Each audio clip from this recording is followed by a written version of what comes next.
हाय, तर स्वागत आहे तुमचं माझ्या ब्लॉगमध्ये, नवीन ब्लॉगमध्ये. तर ब्लॉगमध्ये नाही, नवीन ब्लॉगमध्ये. तर बघा, इकडे आमच्या गप्पा मस्ती वगैरे करत करत आम्ही निघालेलो आहे फिरायला. मेरे पापा आहे हे रिक्षा लेके, आणि एवढ्या भारी व्ह्यूमध्ये बघा किती भारी वाटत होतं. ऊन तर सांगायलाच नको होतं. आम्ही रिक्षा वगैरे करून वाव कसला भारी व्ह्यू होता बघू शकता. असं वाटत होतं मी गावीच फिरायला गेले आणि आम्ही जाणार होतो. तर सगळ्यांना माहीत पडल्या असेल रील्स वगैरे बनवून. तर चला असू द्या, मस्तपैकी अशा हिरव्या हिरव्या. आणि मग तिथून पुढे एवढा डोंगर भाग लागला होता, एवढा डोंगर.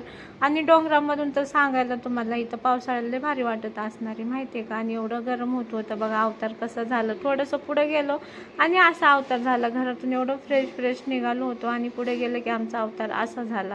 तर इकडं माझ्या आत्याची मुलगी आणि माझी कन्या, पप्पा असं सगळे मिळून आमचा प्लॅन ठरला होता तर मांढर देवीला जायचा. तर चला, तिकडे एक नंबर भारी भारी व्ह्यूज होते, काय सांगू तुम्हाला. एवढा भारी डोंगर. आणि इकडं राजगड आहे म्हणे बरं काय, डोंगराच्या त्या साईडला. पण आम्ही तिकडे, हे बघा तिकडं राजगड आहे म्हणे, तिकडं आहे म्हणे, नाही आहे. तर छानपैकी असल्या भागामधून, डोंगरामधून आम्ही गेलो. काय माहिती देव डोंगरावर का असतात काय माहिती. 90% तर देव डोंगरावरच असतात आपल्याकडचे, नाही का. तर चला, असो मस्तपैकी देवी बघा आपल्या डोंगरावर आहे. तर चला, छान छान अशा डोंगरामध्ये तुम्हाला व्ह्यू कसा मस्त शेअर करते. तर हे 2 दिवस 2 पार्ट येणार आहे त्याचे. बघा किती खोल बाबा. इकडं बघितलं तर असे डोळे भिनायला लागले होते एकदमच. तर बघा असलं भारी वाटत होतं, तुम्हाला काय सांगू. दुसऱ्या पार्टमध्ये तुम्हाला बघायला भेटेल मंकी वगैरे, तर ते विसरू नका उद्याच्या ब्लॉगमध्ये बघायला. तर बापरे, एवढा डोंगर तिकडं राजगड म्हटले ना ते आहे. आणि मग इकडे ह्याचं झाड होतं काळी मैनाचं, पण त्याला काय एवढे काळी मैना वगैरे नाही होतं. मग आम्ही पोहोचलो बघा देवाच्या ठिकाणी. खूप ऊन लागत होतं बापरे. माझा तर अवतार कसा झालाय तुम्ही बघू शकता. मग माझे पप्पा आणि मी, आम्ही नाही का, उतार चढ होता ना, मग रिक्षावाले म्हटले थोडं उतरा, गाडीवर चढत नाही. आणि मग लगेच मंदिराच्या इथं पोचलो. तिकडून असं देवासाठी प्रसाद वगैरे घेतला, म्हणजे नाही का ओटी वगैरे घेतली. आणि बघा एवढी जिनं चढायचं होता, म्हणजे शिड्या एवढ्या चढायच्या होत्या. आणि पाय तर एवढे भाजत होते, तुम्हाला काय सांगू, लयच पाय भाजले बाबा. मग गेलो आम्ही तिकडे. हे बघा माझी पोरगी माझ्या पुढं आहे, मी तिच्या मागं आहे. बापरे, कसं काय माहिती. मग फायनली पोहोचलो.